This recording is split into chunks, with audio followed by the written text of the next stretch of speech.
ನಮಸ್ತೆ ಕರ್ನಾಟಕ. ಇವತ್ತು ಸರ್ಕಾರಗಳು ಅಭಿವೃದ್ಧಿ ಅನ್ನುವಂಥ ಹೆಸರಿನಲ್ಲಿ ಆಲ್ರೆಡಿ ಅಭಿವೃದ್ಧಿ ಹೊಂದಿರುವಂತಹ ಜಾಗವನ್ನ ವಿನಾಶ ಮಾಡೋದಕ್ಕೆ ಹೊರಟಿದೆ. ಹೌದು ಸ್ನೇಹಿತರೆ, ನಾನಿವತ್ತು ಮಾತಾಡ್ತಿರೋದು ಚಾಮುಂಡಿ ಬೆಟ್ಟದ ಬಗ್ಗೆ ಮತ್ತು ಆ ಚಾಮುಂಡಿ ಬೆಟ್ಟದಲ್ಲಿ ಸರ್ಕಾರ ಕೈಗೆತ್ತಿಕೊಂಡಿರುವಂತಹ ಪ್ರಸಾದ್ ಯೋಜನೆ ಅನ್ನುವಂತ ಯೋಜನೆ ಬಗ್ಗೆ. ಈ ಪ್ರಸಾದ್ ಯೋಜನೆ ಅನ್ನುವಂಥ ಯೋಜನೆ ಕೇಂದ್ರ ಸರ್ಕಾರದಿಂದ ಅನುದಾನ ಇರುವಂತ ಒಂದು ಯೋಜನೆ. ಅಂದ್ರೆ ಯಾವುದಾದ್ರೂ ಒಂದು ದೇವಾಲಯವನ್ನು ಅಭಿವೃದ್ಧಿಪಡಿಸುವುದಕ್ಕೆ ಸುಮಾರು 50 ಕೋಟಿಯಷ್ಟು ದುಡ್ಡನ್ನು ಕೇಂದ್ರ ಸರ್ಕಾರ ಕೊಡುತ್ತೆ. ಅದಕ್ಕೆ ಒಂದಷ್ಟು ದುಡ್ಡನ್ನು ರಾಜ್ಯ ಸರ್ಕಾರ ಸೇರಿಸಿ ಯಾವುದಾದ್ರೂ ಒಂದು ದೇವಾಲಯ ಅಥವಾ ಯಾವುದೊಂದು ಜಾಗವನ್ನು ಅಭಿವೃದ್ಧಿಪಡಿಸಬಹುದು. ಈ ಒಂದು ದುಡ್ಡು ಸಿಗುತ್ತೆ ಅನ್ನುವಂತ ಕಾರಣಕ್ಕೆ ರಾಜ್ಯ ಸರ್ಕಾರ ಆಯ್ಕೆ ಮಾಡಿಕೊಂಡಿರುವಂತಹ ಜಾಗ ಚಾಮುಂಡಿ ಬೆಟ್ಟ.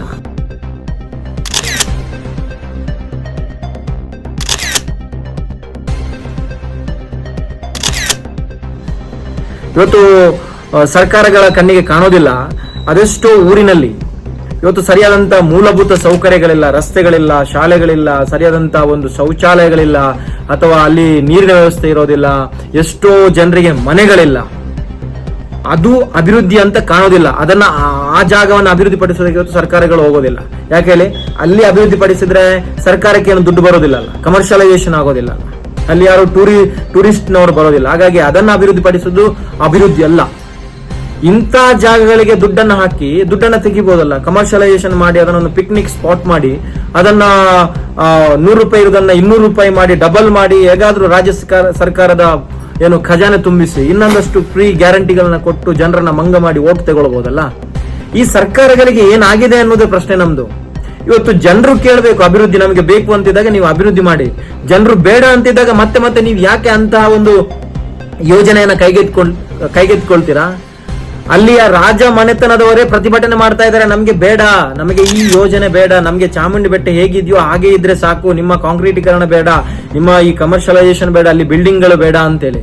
ಆದ್ರೂ ನೀವು ಫೋರ್ಸ್ಫುಲಿ ನೀವು ಏನ್ ಮಾಡ್ತಾ ಇದ್ದೀರಾ ಅಂದ್ರೆ ಅಲ್ಲಿ ಎಲ್ಲ ಏನು ಕಮರ್ಷಿಯಲ್ ಬಿಲ್ಡಿಂಗ್ ಗಳನ್ನ ತೆರೆದು, ಶಾಪಿಂಗ್ ಕಾಂಪ್ಲೆಕ್ಸ್ ಗಳನ್ನ ತೆರೆದು, ಜನರನ್ನೆಲ್ಲ ಅಟ್ರಾಕ್ಟ್ ಮಾಡಿ ಅದನ್ನೊಂದು ಪಿಕ್ನಿಕ್ ಸ್ಪಾಟ್ ಮಾಡೋದಕ್ಕೆ ಹೊರಟಿದ್ದೀರಾ.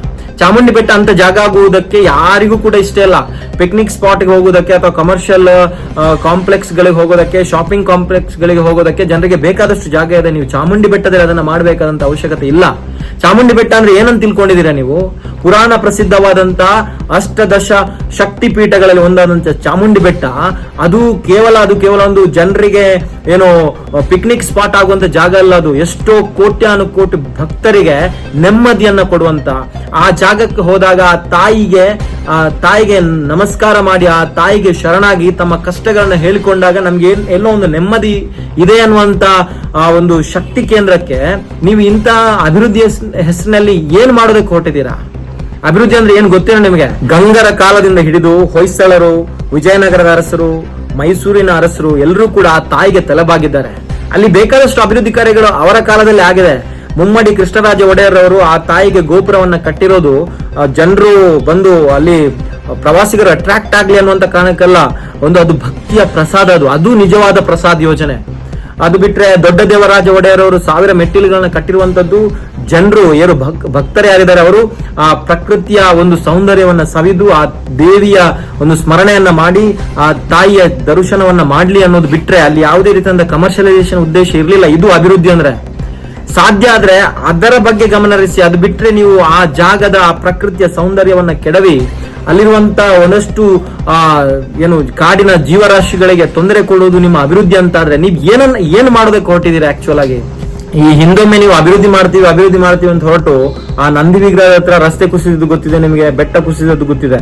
ಕಾರಣ ಆಗ್ಲೇ ತಜ್ಞರು ಹೇಳಿದಾರೆ, ಈ ಚಾಮುಂಡಿ ಬೆಟ್ಟ ಅನ್ನುವಂಥದ್ದು ಕಲ್ಲು ಬಂಡೆಗಳಿಂದ ಕೂಡಿದಂತ ಒಂದು ಸ್ಟ್ರಾಂಗೆಸ್ಟ್ ಬೆಟ್ಟ ಅಲ್ಲ, ಇದು ಸಡಿಲವಾದ ಮಣ್ಣಿನ ಜೊತೆ ಇರುವಂತ ಬೆಟ್ಟ. ನೀವೇನಾದ್ರೂ ಈ ಬೆಟ್ಟದ ಮೇಲೆ ತುಂಬಾ ಹೆವಿಯಾಗಿ ಲೋಡ್ ಕೊಡ್ತೀರಿ ಅಥವಾ ಏನಾದ್ರು ದೊಡ್ಡ ಬಿಲ್ಡಿಂಗ್ ಮಾಡ್ತೀರಾ ಅಂತ ಹೇಳಿದ್ರೆ ಅದನ್ನ ಸಹಿಸುವಷ್ಟು ಶಕ್ತಿ ಅಥವಾ ಸಾಮರ್ಥ್ಯ ಬೆಟ್ಟಕ್ಕಿಲ್ಲ ಅಂತ ಈಗಾಗಲೇ ತಜ್ಞರು ಹೇಳಿದ್ದಾರೆ.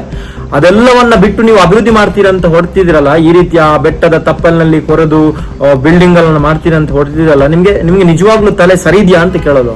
ಮುಂದೆ ಏನಾದ್ರೂ ಆದ್ರೆ ಅಪಾಯ ಆದ್ರೆ ಅದು ಪ್ರಾಕೃತಿಕ ವಿಕೋಪ ಅನ್ನೋದು. ವಯನಾಡಲ್ಲಿ ಏನಾಯ್ತು? ಏನ್ ಮಾಡ್ತಾ ಇದ್ರ? ಮಡಿಕೇರಿಯಲ್ಲಿ ಏನಾಗ್ತಾ ಇದೆ? ಅಭಿವೃದ್ಧಿ ಅಂತ ಹೇಳಿ ಈ ತರದೆಲ್ಲ ನೀವು ಯೋಜನೆಗಳನ್ನ ತರುವುದಕ್ಕಿಂತ ಮೊದಲು ಪ್ರಕೃತಿಗೆ ಗೌರವ ಕೊಡಿ. ಜನರು ಕೇಳಿದಾರ ಅಭಿವೃದ್ಧಿ ಬೇಕು ಅಂತ ಹೇಳಿ ಇಲ್ಲ. ಜನರು ಕೇಳಿದ್ರೆ ಆ ಜಾಗಕ್ಕೆ ಅಭಿವೃದ್ಧಿ ಕೊಡಿ. ನಾನು ಈಗಾಗಲೇ ಹೇಳಿದಾಗ ಎಷ್ಟೋ ಊರಿನಲ್ಲಿ ಮೂಲಭೂತ ಸೌಕರ್ಯ ಇಲ್ಲ, ಅದನ್ನು ಅಭಿವೃದ್ಧಿ ಮಾಡಿ. ಅದು ಬಿಟ್ಟು ಆಲ್ರೆಡಿ ಅಭಿವೃದ್ಧಿಗೊಂಡಿರುವಂತ ಈ ಜಾಗಕ್ಕೆ ನಿಮ್ಮ ಈ ರೀತಿಯ ಕಮರ್ಷಿಯಲೈಸೇಷನ್ ಅಭಿವೃದ್ಧಿ ಅನ್ನುವಂತ ಹೆಸರಿನಲ್ಲಿ ವಿನಾಶಕಾರಿಯಾದಂತ ರಕ್ಕಸರ ಎಂಟ್ರಿಯಲ್ಲಿ ಬೇಡ. ಅಲ್ಲಿ ಕಮರ್ಷಿಯಲೈಸೇಷನ್ ಆಗುವಂತ ಅಗತ್ಯತೆ ಇಲ್ಲ. ಆ ಜಾಗದಲ್ಲಿ ನೆಮ್ಮದಿ ಇದೆ. ಆ ನೆಮ್ಮದಿಯನ್ನು ಕಿತ್ಕೊಂಡು ನೀವು ಲಾಭ ಗಳಿಸುವಂತ ಯಾವುದೇ ಅವಶ್ಯಕತೆ ಇಲ್ಲ ಅಂತ ಸರ್ಕಾರಕ್ಕೆ ಕೊಡುವಂತ ಜನರು, ಪ್ರತಿಯೊಬ್ಬರ ತಾಯಿ ಚಾಮುಂಡಿಯ ಭಕ್ತರ ಪ್ರತಿಯೊಬ್ಬರ ಆಕ್ರೋಶ ಕೂಡ ಇದೆ. ಸೊ ಇವತ್ತು ಜನರ ಏನು ವಾಯ್ಸ್ಗೆ ಇವತ್ತು ಬೆಲೆನೇ ಇಲ್ಲ. ಯಾವ ಅಧಿಕಾರಿಗಳಿಗೂ ಯಾವ ರಾಜಕಾರಣಿಗಳಿಗೂ ಇದು ಕೇಳ್ತಾನೆ ಇಲ್ಲ. ನೀವು ನಿಮ್ಮ ಕೆಲಸ ಮಾಡ್ತಾನೆ ಇದ್ದೀರಾ. ನೆನಪಿಟ್ಕೊಳ್ಳಿ, ತಾಯಿ ಚಾಮುಂಡಿ ಅವಳು ಸುಮ್ಮನಿರೋದಿಲ್ಲ. ಇವತ್ತು ಪ್ರತಿಯೊಬ್ಬ ಭಕ್ತರ ಮುಖಾಂತರ ಅವಳು ಈ ಒಂದು ಕೆಲಸ ಕಾರ್ಯ, ಈ ಏನು ಅಭಿವೃದ್ಧಿ ಅನ್ನುವಂತ ಹೆಸರಿನಲ್ಲಿ ನೀವು ವಿನಾಶ ಮಾಡೋದಕ್ಕೆ ಹೊರಟಿದ್ದೀರ, ಪ್ರತಿಯೊಬ್ಬರ ಭಕ್ತರ ಹೃದಯದ ಮುಖಾಂತರ ಅವಳು ಸಿಡಿದು ನಿಲ್ಲುವುದಕ್ಕೆ ರೆಡಿ ಆಗಿದ್ದಾಳೆ. ಹಾಗಾಗಿ ತಾಯಿ ಚಾಮುಂಡಿಯ ನೆಲದಲ್ಲಿ ನಿಮ್ಮ ಈ ಲಾಭ ಗಳಿಸುವಂತ ಉದ್ದೇಶ ಬೇಡ. ಅದೇ ರೀತಿ ಕನ್ನಡದ ಮಹಾ ಜನತೆ ಪ್ರತಿಯೊಬ್ಬರು ಕೂಡ ಇದು ಕನ್ನಡಿಗರ ಆಸ್ತಿಯಲ್ಲಿ, ಇದು ಈ ದೇಶದ ಆಸ್ತಿ ಚಾಮುಂಡಿ ಬೆಟ್ಟ ಅನ್ನುವಂಥದ್ದು. ಸೊ ಈ ಸರ್ಕಾರದ ಯೋಜನೆ ವಿರುದ್ಧ ನಿಲ್ಲುವಂಥದ್ದು, ನಮ್ಮ ಧ್ವನಿ ಗಟ್ಟಿಯಾಗಿ ನಿಲ್ಲುವಂಥದ್ದು ಅವಶ್ಯಕತೆ ಇದೆ. ಇನ್ ಕೇಸ್ ಇದನ್ನೇನಾದ್ರೂ ನಾವು ಬಿಟ್ರೆ ಬಹುಶಃ ಮುಂದಿನ ದಿನಗಳಲ್ಲಿ ನಮ್ಮ ಈ ಚಾಮುಂಡಿ ಬೆಟ್ಟ ಏನು ಒಂದು ಶಾಂತಿಯ ತಾಣವಾಗಿತ್ತು, ಒಂದು ಭಕ್ತಿ ಮತ್ತು ಆ ಶಾಂತಿ ಒಗ್ಗೂಡಿ ನಮಗೆ ನೆಮ್ಮದಿಯನ್ನು ಕೊಡುವ ಜಾಗ ಏನಿತ್ತು, ಮುಂದಿನ ದಿನಗಳಲ್ಲಿ ಒಂದು ಕಮರ್ಷಿಯಲ್ ಕಾಂಪ್ಲೆಕ್ಸ್ ಆಗಿ ಪಿಕ್ನಿಕ್ ಸ್ಪಾಟ್ ಆಗೋದ್ರಲ್ಲಿ ಯಾವುದೇ ಡೌಟ್ ಇಲ್ಲ. ಸೊ ಅದಕ್ಕೆ ನಾವು ಯಾವುದೇ ಕಾರಣಕ್ಕೂ ಅವಕಾಶ ಕೊಡೋದಿಲ್ಲ. ನಮಗೆ ಇಂಥ ವಿನಾಶಕಾರಿ ಅಭಿವೃದ್ಧಿ ಬೇಡ ಅನ್ನೋದು ನಮ್ಮೆಲ್ಲರೂ ಕೂಡ ಒಕ್ಕೊರಲ್ಲ ಕೂಗಾಗಬೇಕು ಅಂತ ಹೇಳ್ತಾ ಥ್ಯಾಂಕ್ ಯು ಫಾರ್ ವಾಚಿಂಗ್. ಮುಂದಿನ ವಿಡಿಯೋದಲ್ಲಿ ಮತ್ತೆ ಸಿಗ್ತೀನಿ. ನಮಸ್ಕಾರ.